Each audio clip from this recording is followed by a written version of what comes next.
everybody, hope you're doing marvellously well. As I'm sure you're aware, a couple of months ago, Warm Audio did a reissue or a clone of the very, very famous AKG D19. Now, obviously, it became famous because of a little band called the Beatles and the studio Abbey Road. The D19 is an interesting microphone because it's a relatively, or at least it was at the time, a relatively inexpensive dynamic microphone, a general purpose dynamic microphone. And Jeff Emerick used it on everything. He even used it on acoustic guitars, and I think there's even some vocals that were cut on a D19. And probably, quite interestingly enough, an overhead. So what we decided to do was go over to Fernando Perdomo's studio and cut a lovely cover of Day Tripper by the Beatles, which probably had a handful of D19s on it. So we used 3 on the drum kit, we cut bass with it, we cut guitars with it, and our good friend, Mr. Steve Majora, cut vocals with it as well. So it's everywhere. The whole song only uses that microphone. So here's how we recorded the drums. 3 WA19s, 1 on the kick, 1 on the snare, and 1 mono overhead. Now, I've told this story a million times, but when I asked Jeff Emerick, I said, why did you use the D19? Hoping for some, mystical advice on what made it so unique and so great. And he said, because it was plugged in. Got to hang out with Jeff a little bit to ask him some dumb questions. But of course, Jack Douglas is a very good friend of ours. He has told me many, many times that John Lennon, if he had an idea, he wanted it down. And I've worked with a lot of artists like that. They really don't have the time or the patience. The worst thing that can happen is you get an amazing idea that isn't quite perfect. That's better than having a perfectly recorded, really bad idea or one that got forgotten. So when Jeff said, because it was plugged in, it made perfect 100% sense. And also being a dynamic microphone, it could take higher sound pressure levels. So you could use it as overheads on the snare, on a kick drum. It got used on bass guitar amps. It got used on electric guitar amps. It got used even on vocals here and there, and it got used on acoustics. It got used everywhere. So here is the mix sound. Try to use as minimal amount of plugins as possible. And then when I did use plugins, I tried to just make them be Abbey Roadish. So here's the 3 elements together.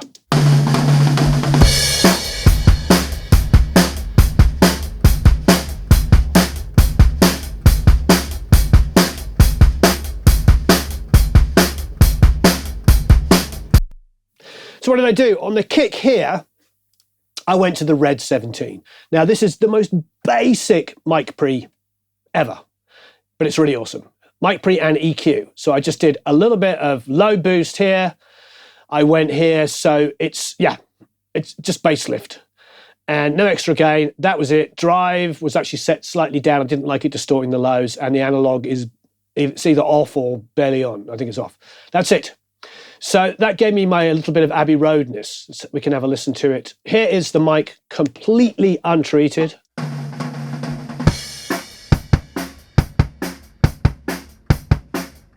So I'm going to put the Red 17 on and off, and you can hear it on and off.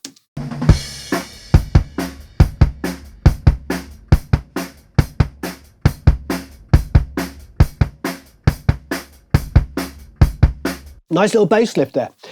But I wanted to have some fun with it because not only were the Beatles using these microphones, they were also hitting tape. They were hitting tape. They were going through lots of compression, lots more compression than people would have you believe. Back in the olden days, nobody would compress. Yeah, they did.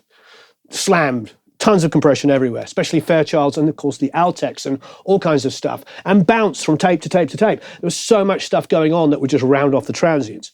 So I really like this plugin. It's called the Abbey Road Saturator. But basically, I just see it as like a color box. So what I did is I went down here to about 63, 64 hertz, did a boost. So a little bit extra oomph already. The gain set in the middle. It's set to TG at the moment rather than red. The red console was completely tube. And the TG was the last console I used on Abbey Road, the album Abbey Road, and that was solid state. So this is a fun plugin because you can get completely different sounds. But essentially all I really did was use this for EQ and drive it a little bit, but it makes quite a difference. I'll put it on and off. Here it is with it on.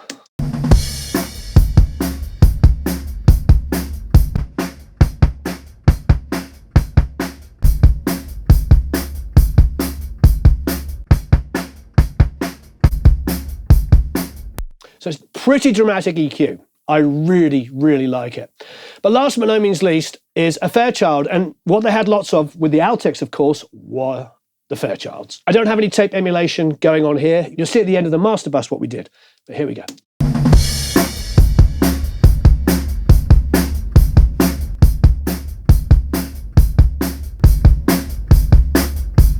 Adding quite a lot more volume. It's allowing a little tiny bit of an attack to get through, which is really nice. Okay, for the snare, there's a time adjuster on here, which is nudging it back about 9 samples just back to be in time with the overhead.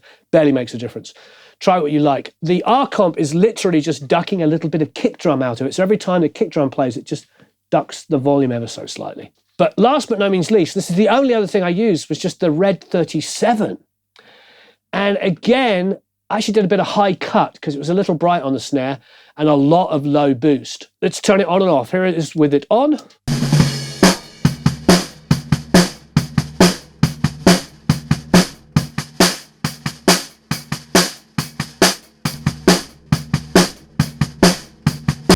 And you'll notice that we are going through the Abbey Road chambers. Not a lot of feedback, tiny bit of drive. To be honest, really close to just the stock came up straight away. All I really changed was the input and the output a little bit and top cut a little bit, you know, so it wasn't overly bright, and took off the pre-delay. The pre-delay was set for like 101 milliseconds and it was not good. Don't need it on the snare. So last but not least, I got a little bit more aggressive on the overheads. Years and years and years ago, my friend Julian Butcher, Jute, worked for the BBC. And he was a BBC engineer and an incredibly talented, wonderful human being. And I think I was about 19, he was about 21 or something like that. And he was already working for the BBC, and he comes through the training. Any ex-BBC engineers will know there was a guy, I think his name was Martin Colley, and he was an absolute engineering genius. And he used to make all of the students like work with just microphones and volume controls. For real. So he would have like, you know, 3 mics or 4 mics and then have volumes, and you had to create a band, had to mix a band just using volume and microphone placement. So Duke would always talk to me about these great records. And one of the things I always loved was when we were listening to like Beatles tracks and stuff like that, and he would point out the sound of the Fairchild. And one of those things that's I find very Beatley is the Fairchild compressor being used quite a lot more aggressively than you would think, because they might have printed it on to tape, but they also, when they were bouncing, may have gone back through it again. So things like cymbals could actually just have no attack. They just kind of go shh. They don't go psss. They go shh. Now, I can't emulate that here. I could probably strap a couple of these on and pretend that it had bounced through and then put a tape emulation, etc. But what I wanted to do was get a bit more aggressive on the compression so that the tom fills came through.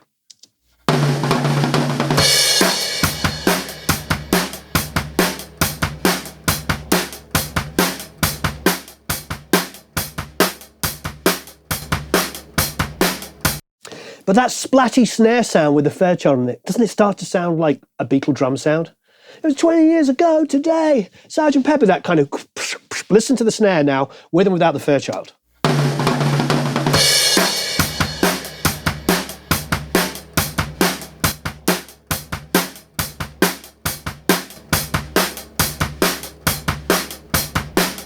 It's just a really, really great sound. So, yeah, Fairchild, God bless it. Now, next was the Tambourine. And actually, I wasn't digging the Tambourine. No disrespect to Fernando, he's an incredibly talented guy, clearly. He played electric guitar, bass, and drums on this. I just played one electric guitar part. But the Tambourine itself, have a listen. It's got that really high frequency, like 10K, well, 7, 8, 9, 10, 11, 12, just like far too much of it, really painful. 7K is not a nice frequency, I think, to have a lot of boost on. But I say like eek, eek, eek, eek. It's like ice picks through the ears. So I was going to find a tape emulation or whatever, and then the first idea was just bring up a stock Sans amp. So any generic distortion or saturation that you have in your DAW. And now listen to it.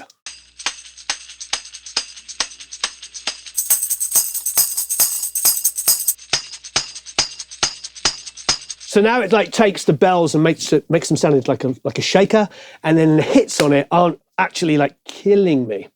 I'm actually tempted now that I'm thinking about it, to put a little tiny bit of chamber on it. Shouldn't I do that? I should have done that, shouldn't I? Here we go.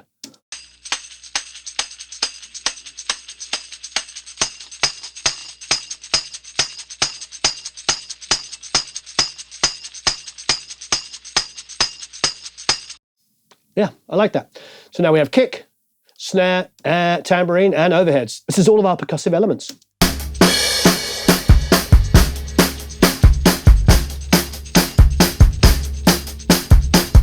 Now the bass was a Hofner, but it was going back for that same guitar amp. So that little distorted guitar amp that he had, which was fun. But have a listen to it without any EQ or compression or anything on. Here is the raw sound.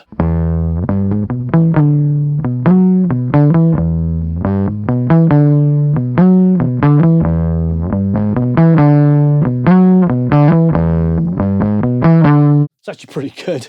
It's pretty good. But I wanted to do my usual trick of splitting it into two elements to see if I can control the low end and the high mids and blend them together. So what I did on this first one is just make it all the highs.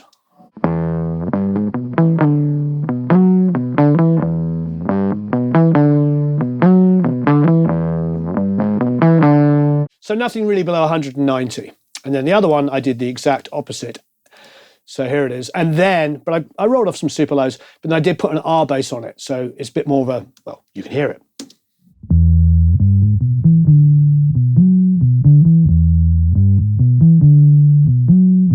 Two together.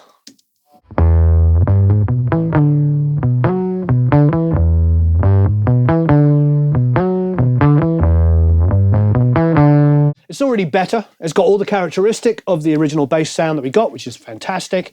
But now it's got a bit more even low end. But there are some notes that are blowing up here and there. Now, obviously, our good friend Joe Carroll was recently talking about using Soothe 2 to do that, or any dynamic or multiband compressor can do it. But what I did here is I've got a little REQ, so I boosted some mids because I want to hear down, down, I want to hear that, the nose. So have a listen.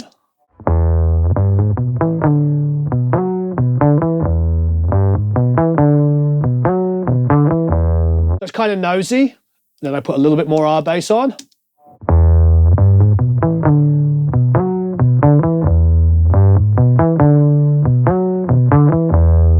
It's just evening it out. But I think this is the secret, to be honest, the MV2, because what it's doing is it's bringing up some of the low volume stuff and the high peaky stuff and doing this. So here's your peaks. It's squashing them back down. Here's the low stuff. It's bringing it up. I mean, that's what the MV2 is great at. And for bass guitars, it's phenomenal. Here, have a listen.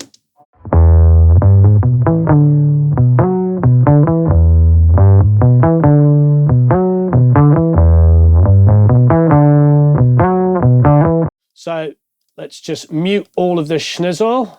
And here's what we had before.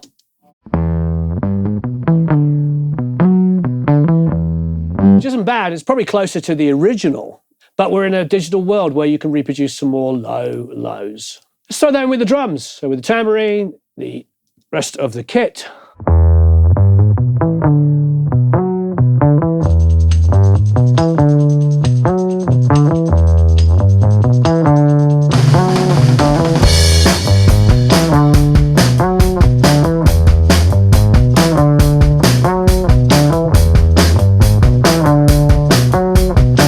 So let's throw in the guitars. I didn't do anything EQ and compression to the guitars whatsoever. All I did was put a bit of spring reverb on it because they were recorded super dry, and I don't know what amps they would have used, but they could have been using some Fenders. So I used this, what they call a black spring, and let's be honest, spring reverb, a black spring, more than likely means blackface Fender amp. So some spring reverb, and here's two guitars.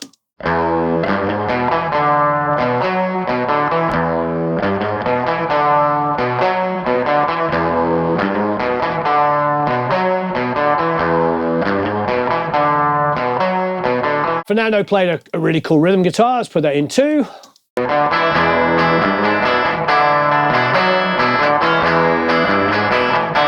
Now there's no compression or EQ on these. This is literally just the mic in front of that little amp he had, which is already distorting and already got all the personality. The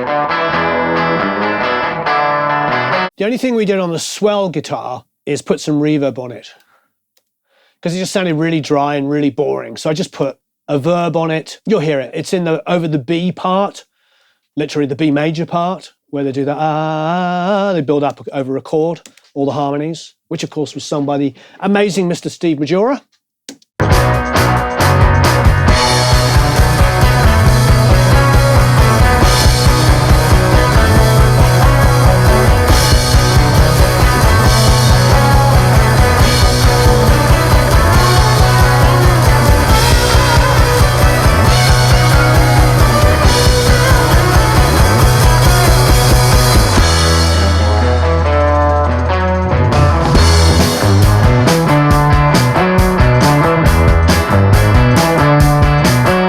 It's a simple song. There's 3 guitars, bass, and drums. There's 3 mics on the drum kit. So we thought we'd have some fun and let Steve do all the vocals, all on the WA19, no compression, no EQ going in. So I just did 2 things. I did some work on the vocal, meaning I put the Abbey Road saturator back on the vocal with an MV2 just to clamp down the lead vocal. So this is my best attempt at, what would happen is if it was going through some tubes and, and hitting tape a couple of times and being bounced around and, being recompressed with a Fairchild or whatever. This is fun. It just drives it ever so slightly. You can hear it before. Here's his vocal before. A good reason for taking the easy way out. I mean, it's got some cut, definitely got some cut, but put the Abbey Road saturator on. A good reason for taking the easy way out. And then the MV2, which is going to clamp it, really. A good reason. That's really forward. For taking the easy way out. So there's the lead vocal. Now, that was the only thing I did anything flash to, except for, of course, put on a verb. And for that, well, you guessed it, we went for another Abbey Road plugin. Why wouldn't we? So we went for an Abbey Road plate. And I think this was stock. Just opened it up and it sounded great. A good reason for taking the easy way out.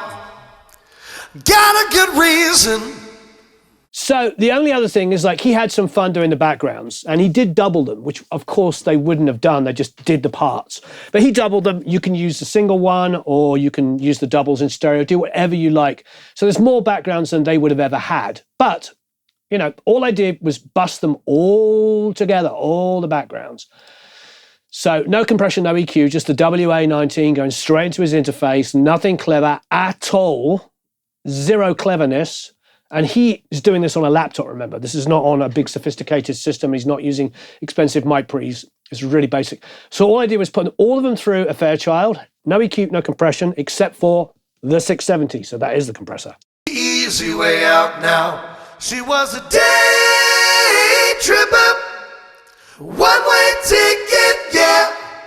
It took me so long to find out, but I found out. That's it. So it's the double of his lead vocal and all the backgrounds, just nothing fancy on them, just the sound of the mic and the sound of a uncolored, inexpensive interface going into one plugin, 670, and then of course the Abbey Road plate. So the only other thing that I would say would maybe considered fancy was on the master bus. I did open this up. I wanted some kind of tape emulation.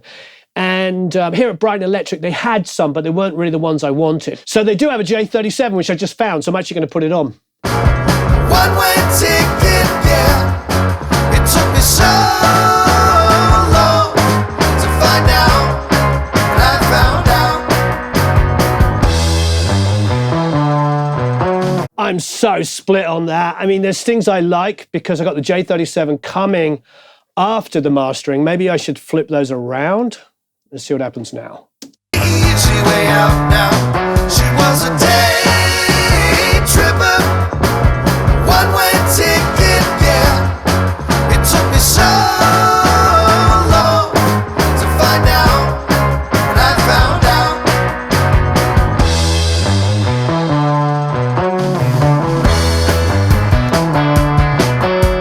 She's a big It's pretty subtle what it's doing. I've got it on 7.5 IPS, so in theory it should have a bit of low bump to it and a bit of smoothness on the high end. I'm going to keep it on. There's some different tape formula. Honestly, I am not an expert to know the difference between all the tape formulas. Maybe you are. And then I've got the Abbey Road TG mastering, and what I've done is I've got a little bit of limiting going on here. So it looks quite aggressive, but have a look. Easy way out now. She was a day tripper, one-way ticket, yeah. It took me so long to find out, but I found out.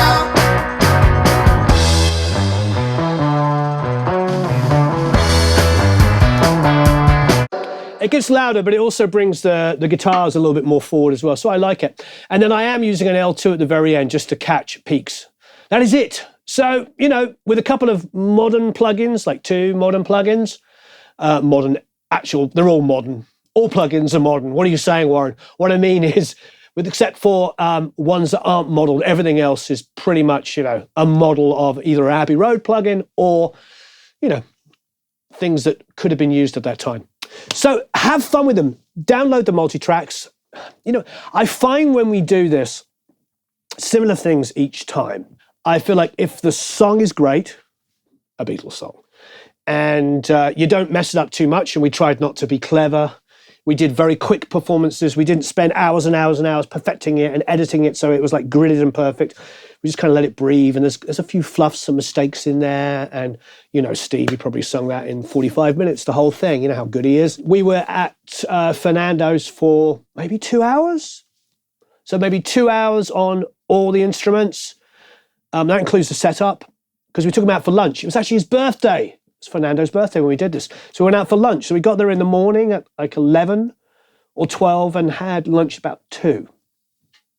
So, and we'd already tracked by then and then left and went on our merry way. Nobody's a genius here. It's a great, great song. And we already had the roadmap made, you know, created by the Beatles. What can I say? And we tried to keep the integrity of it by not going nuts on it and editing it too much. And I think it's there. And it really just proves if the song is great and the performances are great, not that anybody's a virtuoso here, nobody's showing off, it really just comes down to not screwing it up. And do I like this mic? Yeah. It's cheap enough to have in your arsenal. It wouldn't be the first choice for me on kick. I think I would rather have like a D30 or something if I wanted to have something from that period. But for snare, it's great. For a mono overhead, it sounded really great. On the electric guitars, it was fantastic. It's actually really good on electric guitars. We didn't do any EQ or compression at all to those electric guitars. I think it could be an alternative electric guitar mic for you. It could definitely be a snare mic. I think strapped together with a 57, it's actually better than either of the mics. 2 together, blend them together, is an amazing snare sound. It's a great utility mic. It's a great mic to have a conversation about when somebody comes into the studio. Go like, oh yeah, this is a remake of the original. It's great. Honestly, I don't see any downside because of the price. And here you go. The whole song, every single part was recorded using a Warm Audio WA19. Download the Multitracks, hear for yourself, mix them. If you're an Academy member, let's all critique them. Let's all mix critique it. And if you're not already a member of the Academy, please check down below and you can join. And of course, you can enter to win one of these lovely microphones down below, one of the WA19s. Thanks everyone for watching. So long, farewell, auf Wiedersehen, au revoir, adios, goodbye.